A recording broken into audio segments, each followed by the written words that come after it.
Welcome to Khaja family blog. আজকে আমরা যাচ্ছি ধাবা রেস্টুরেন্টে। কি খেতে? ফুচকা ছাড়া আবার কি, এখানকার ফুচকার সুনাম সব দিকে। এখানে যে দই ফুচকাটা সেটা অনেক মজার, তাই আমরা ঠিক করলাম যে আজকে ধাবার ফুচকাটা ট্রাই করে দেখব। তো এজাজ ড্রাইভ করছিল আর আমি ওর পাশে বসেছিলাম। এটা হচ্ছে জেসির মোড় থেকে একটু সামনে গেলেই হাতের ডানেই ধাবাটা পড়বে। তো হঠাৎ করে আমি বললাম যে চলো কোথাও থেকে খেয়ে আসি, ফুচকা খেতে ইচ্ছা করছে।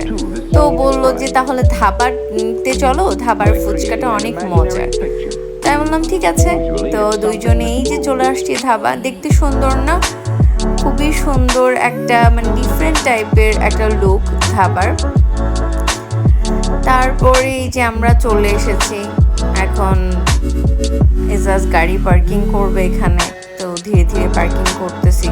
তারপর এই যে আমরা ভিতরে চলে আসলাম। তারপরে ধাবার তো অনেক রকমের আইটেম, শুধু তো ওরা ফুচকা সেল করে না, আরও অনেক কিছু ছিল। বাট আমরা আজকে ফুচকা খাওয়ার উদ্দেশ্যেই এসেছিলাম এখানে, তাই ধাবার ফুচকাটা আমরা ট্রাই করব। এখানে আশেপাশে পরিবেশ দেখতে পাচ্ছেন খুবই সুন্দর আর খুব ক্লিন ছিল রেস্টুরেন্টটা। তারপরে এই তো কথা বলতে বলতে চলে আসলো আমাদের সেই খুবই বহু আকাঙ্ক্ষিত হচ্ছে ফুচকা।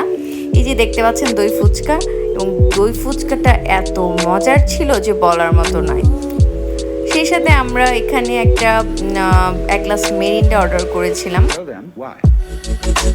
তো ফুচকাটা এত মজা ছিল, এই যে দেখতে পাচ্ছেন ফুচকার উপরে হচ্ছে একটু চানাচুরের মতো দেয়া ছিল, তারপরে ভিতরে টক দই ছিল, সব কিছু ছিল। তারপরে এই তো আমরা ফিরে যাচ্ছি বাসায়। তো ফুচকাটা দেখতে কেমন লেগেছিল অবশ্যই জানাবেন, আর খেয়ে অবশ্যই জানাবেন। আল্লাহ হাফেজ।